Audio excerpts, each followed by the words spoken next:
I think the new evasion mode has a lot of potential, but right now, Reagents have way too much control. Imposters are supposed to be the threat, but they can't actually do anything against a prepared reagent. The Season 5 update changed the imposters' goal to just hurting reagents instead of killing them. But that doesn't fix the underlying problem. As a reagent, you're often the one hunting the imposter. I played a match recently as a solo reagent against two imposters. We were all around relapse 5, so we knew how the game worked. Despite me being outnumbered, I managed to take all of their lives myself. I didn't lose a single life, and it wasn't a skill gap. It's just that the tools that reagents have right now are too strong.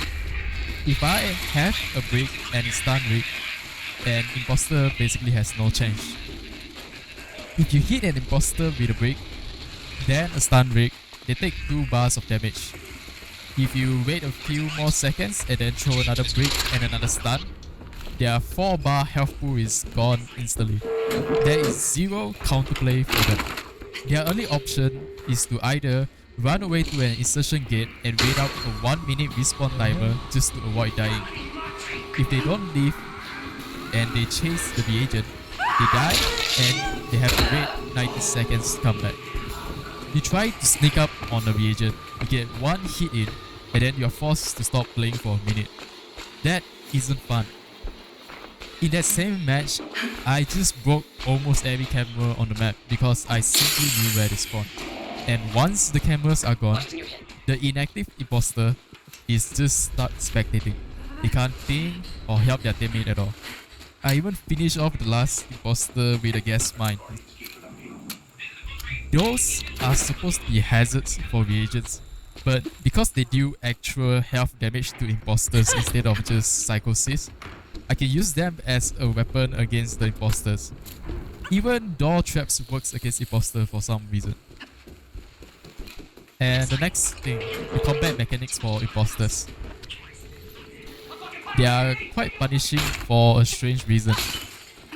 Firstly, stabbing is useless in group play.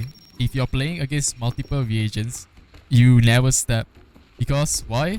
If you stab a reagent and their teammate kicks you, you take 1 bar of damage. If they throw a bottle or brick at you instead, you take the projectile damage plus the kick damage. That's up to 2 bars of health gone by them throwing a brick. It's not fair that the reagents get to punish you for being in stab range when stabbing first requires a charge up, and once it's fully charged, there's an audible cue to nearby reagents. This is why most imposters just do the run and slash playstyle instead. Red barrels should remove the damage you take from being interrupted during a stab, even if they keep it for executions. I think that's fine. Gonna take a quick pause from the commentary to showcase what's going on in the background. The imposters cannot push me because I have a break and a stun rig. Yeah, I just do that and they lose 2 bar health, and while they're stunned, I can even break a camera in the process. That teammate of the imposter is basically useless right now because there's only 1 active camera in the entire map, I think. And by this point, I just run away from the imposter earlier because my brick and stun rig has depleted their stamina. So I can just run away, loot up, get another rig recharger and bricks, and it's really not fair for the imposter.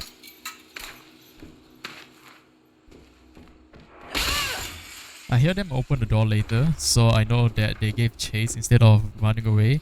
And because I know that there are 2 bars of health, I can just kill him instantly. So to fix evasion, I think that Red Barrels could try introducing the Genesis intensive variators into evasion. Right now, invasion intensive therapy removes variators like increased threat, limited items, and limited hiding spots. Bringing those back would be a great way for them to gather data on the state of evasion without having to tick some numbers and change stun rig or whatever. Specifically, limited items would probably go a long way. If reagents have fewer bricks and big recharges to find around the map, they can't just spam stuns and projectiles every time the imposters comes out. So that's it. That's my thoughts on the current state of Reagent. I think right now playing Imposter is just quite boring because you're underpowered, and playing Reagent is too easy because stun ring and bricks are essentially a guaranteed win. And I know some of you might say, "Oh, in that case, why not just swap out the stun rig for something else?" That's a fair point, but I think it's dumb that the reagent have to actively nerf themselves or use another item or rig in order to make imposters more fair. I think this just showcases the issue that imposters have. So that's it. Thank you for watching. Comment below if you agree with my thoughts that imposters are currently too weak and they need a buff.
The fuck?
mushroom.